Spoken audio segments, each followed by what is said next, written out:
qu'on enchaîne, on va faire comme tout à l'heure, on va faire les 3 interventions et ensuite on fera le petit temps de questions.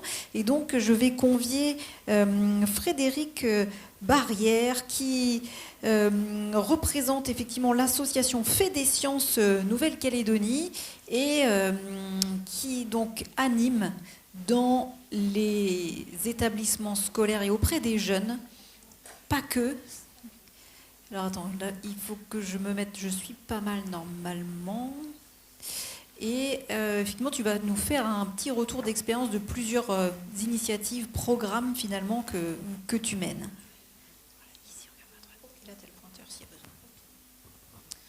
Alors bonjour à tous, donc je me présente, je suis Frédéric Barrière, c'est vrai que je n'avais pas mis, je représente l'association Fait des Sciences, dont je vais vous expliquer parce que je pense que certains d'entre vous ne connaissent pas la Fait des Sciences, qui est une association nouvellement créée.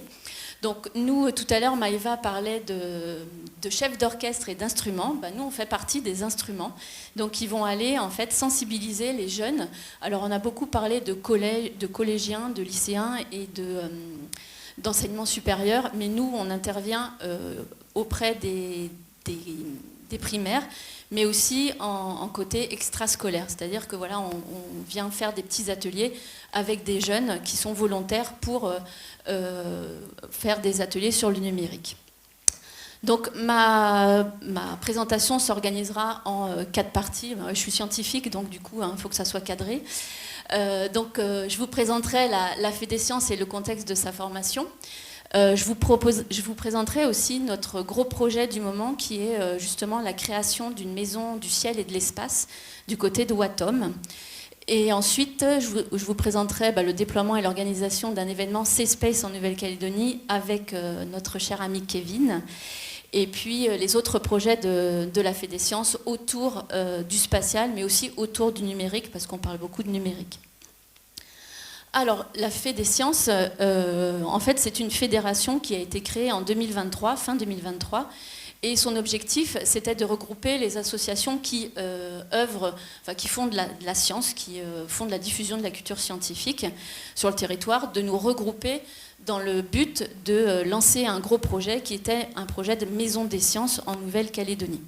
Donc, parmi ces associations membres, vous voyez, il y a l'As de Maths, Mouvement Climat, Améthyste, Symbiose, que tout le monde connaît parce que le Symbiose intervient quand même un petit peu partout, et l'Association calédonienne d'astronomie, donc il y a Jean-Christophe, son président, qui est aussi présent dans la salle. Et donc notre objectif, c'était vraiment de nous regrouper, parce que vous savez que la science en Nouvelle-Calédonie, elle ne vit que pendant la fête de la science. Et c'est vrai qu'il y a très peu d'événements autour des sciences en dehors de cet événement. Et nous, notre objectif, c'était justement de faire vivre la science tout au long de l'année en Nouvelle-Calédonie. Donc notre objectif, c'était ça, de nous regrouper et puis d'associer nos moyens humains et nos moyens financiers et nos moyens matériels pour justement être plus fort auprès des institutions et du coup présenter ce projet. Alors on avait réussi à présenter ce projet, on avait réussi à obtenir un petit peu l'aval de la province sud notamment, puisqu'en fait on avait été lauréat du budget participatif en 2023. Et en fait on devait installer notre maison des sciences dans une magnifique école qui était située à Rivière-Salée et qui s'appelait Morissette de Vambèze. Voilà. Donc on avait commencé à s'installer puisqu'on a obtenu les clés de l'école en février 2024.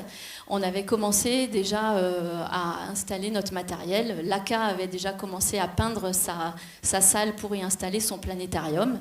On avait Améthyste qui avait installé ses machines pour couper les pierres. Et malheureusement, vous savez, il s'est passé ce qui s'est passé. Et du coup, on nous a demandé en fait d'évacuer les locaux puisque l'école de Vambèze, alors fort heureusement, elle n'a pas été incendiée. On avait déjà aussi les vaisseaux des sciences qui étaient installés là-bas, qui ont été protégés par les voisins. Et d'ailleurs, on remerciera les voisins d'avoir protégé nos vaisseaux. Et donc, en fait, on nous a demandé de restituer l'école pour y installer le lycée Petro Atiti, qui avait besoin de locaux pour relancer les enseignements avec les lycéens. Donc, on est parti et on s'est retrouvé dans une... Voilà, c'est l'autre projet. dans un Algeco situé en face du collège Mariotti, donc à l'IFMNC. Donc autant dire qu'on avait investi toute l'école, on se retrouve dans un petit Algeco, donc ça a été un petit peu compliqué, mais on fait avec ce qu'on a et on est installé à l'IFMNC actuellement. Alors, je n'ai pas parlé d'une association membre, fondatrice, qui s'appelle Numérique pour tous, et qui avait pour projet aussi, dans la Maison des Sciences, d'organiser des ateliers autour du numérique, donc sensibiliser les jeunes, accueillir des gens pour faire des ateliers autour du numérique et leur apprendre à maîtriser les usages du numérique. Et malheureusement, Numérique pour tous fait partie des associations qui ont disparu suite aux événements, parce que plus de financement, donc dommage collatéral, Numérique pour tous a été dissoute. Donc voilà, notre projet de maison des sciences, il est un petit peu en stand-by parce que là actuellement on est à la recherche de locaux pour justement relancer ce projet des maisons des sciences sur Nouméa, parce qu'on pense que Nouméa c'est quand même le bassin de population qui est le plus important et pour lequel on aura plus de public. Donc on est quand même à la recherche de locaux pour y réinstaller notre projet de maison des sciences. Mais entre-temps, fin 2024 ou début 2025, donc la province sud, la direction des moyens est venue nous voir en nous disant en fait à Watom, il y a un bâtiment, c'est un clubhouse qui était utilisé par les parachutistes, qui n'est plus utilisé, et donc si vous pouviez réfléchir éventuellement à y installer une maison du ciel et de l'espace, nous ça nous arrangerait parce que ce bâtiment il serait valorisé et puis on pourrait justement sensibiliser les jeunes au spatial et à toutes les, au spatial et aux sciences en général.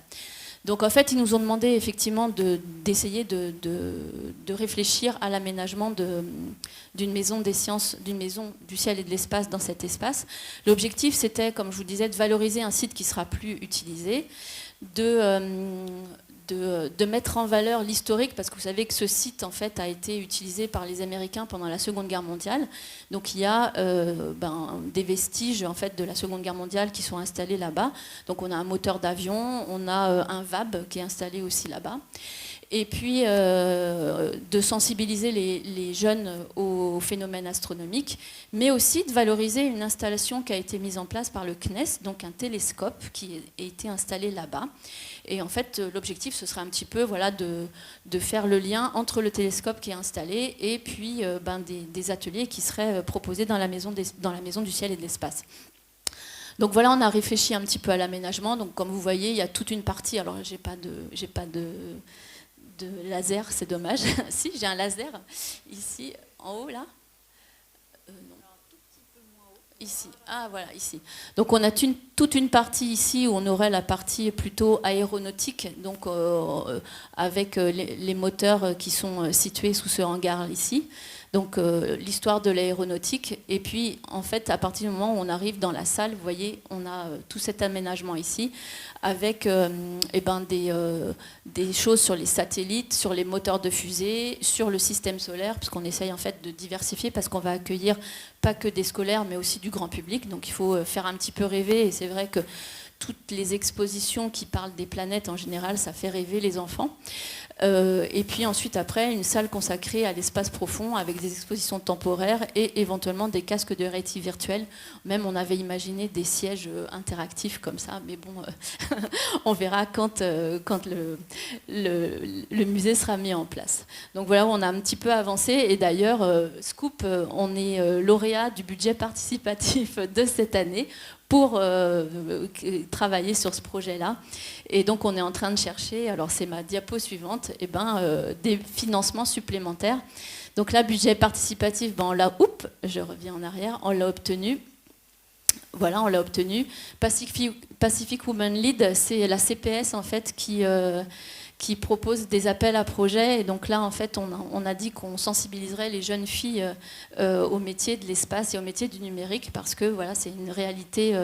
Les filles s'intéressent quand même un petit peu moins au numérique. Donc on a fait une demande aussi au gouvernement, à la mairie de La Foix, et puis on est à la recherche, bien sûr, d'autres mécènes. Donc on parlait de subventions tout à l'heure, voilà. Ensuite, là, je parle d'autres projets que la Fée des Sciences est en train de mettre en place. Donc, grâce à Kevin, en fait, qu'on a rencontré aussi au cours de cette année, on est en train de nouer un partenariat avec Planète Science et avec le CNES. Et ce partenariat aurait pour objectif de lancer justement un événement qui a lieu tous les ans en métropole qui s'appelle C-Space. Donc en fait, des jeunes travaillent sur des petits satellites, alors on appelle ça des CanSat, c'est des satellites qui rentrent dans une canette de coca par exemple. Et en fait, ces satellites, eh ben, on les fait partir lors d'un événement qui s'appelle C-Space dans l'espace. Et donc on doit, normalement, enfin certaines personnes de la Fée des Sciences, partir en début 2026 pour se former justement au lancement des micro-fusées, pour organiser un événement C-Space qui aurait peut-être lieu en Nouvelle-Calédonie fin 2026 sur la base 186 si je ne dis pas de bêtises. Donc voilà, ça c'est un projet qu'on a pour l'année 2026 et qu'on va lancer probablement parce qu'on est bien lancé là-dessus et la formation est prévue effectivement l'année prochaine. Donc ça c'est un projet qu'on va mettre en place. Ensuite, maintenant j'ai parlé de C-Space, c'était là aussi, voilà, c'est ça, les deux diapos.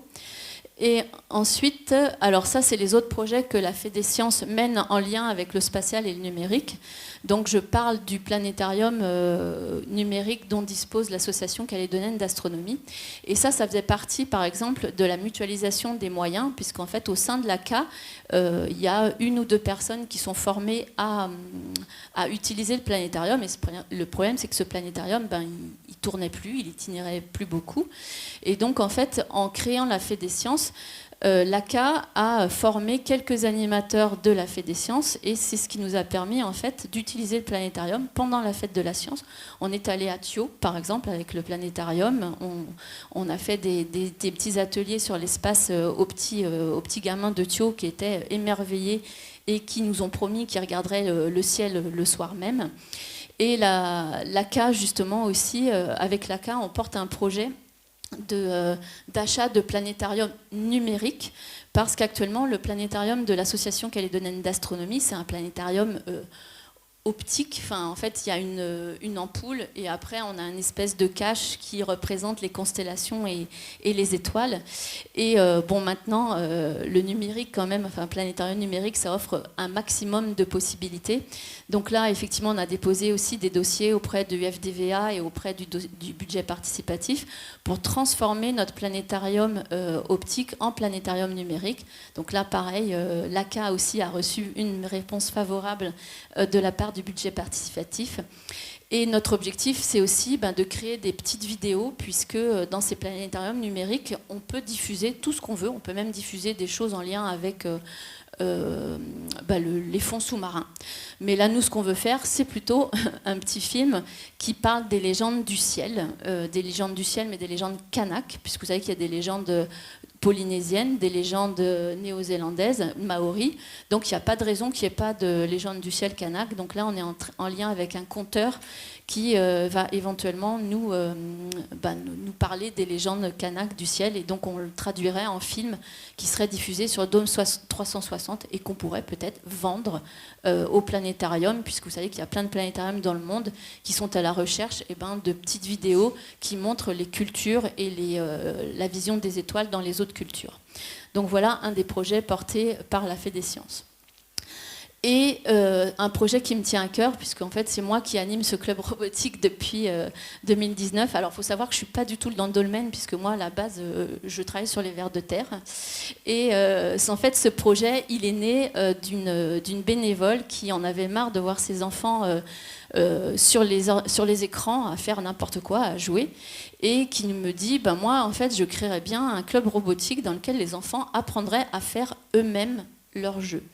Et on est parti en 2018 avec quelques enfants Et ces enfants ont commencé effectivement à travailler sur des logiciels comme Scratch, qui sont des logiciels qui sont utilisés au collège. Et après, on les fait monter en compétences parce qu'on leur fait programmer des cartes Arduino. Donc on leur fait faire tout un tas de projets. Donc là, notre projet, c'est un détecteur de mensonges. On a du mal enfin un faux détecteur de mensonges bien sûr, mais voilà, on est en train de travailler dessus. Ça fait quelques années qu'on s'arrache les cheveux un petit peu là-dessus. Et voilà, j'ai quand même des jeunes qui sont très très forts, qui même sont plus doués que moi, hein, je ne vais pas me voiler la face. Et j'ai dû acheter une imprimante 3D aussi. Enfin, moi, je suis en train de monter en compétences dans le numérique pour pouvoir les suivre et puis faire en sorte de leur donner à manger, parce que j'ai une douzaine d'enfants, mais qui sont à fond dans le numérique et dans le spatial, et qui avaient déjà commencé à créer des CANSAT et qui étaient déçus parce qu'on ne pourrait pas les lancer cette année. Voilà. Donc, c'est tout pour la Fée des Sciences, mais c'est déjà pas mal. Merci beaucoup Frédéric. Donc tu vas rester avec nous parce qu'effectivement on va écouter Thomas, mais ensuite on passera au temps des questions. Et je me souviens effectivement un petit souvenir partagé où on avait fait travailler des jeunes sur les vers de terre, et moi j'arrivais avec la compétence vidéo, etc. Et on s'est bien amusé.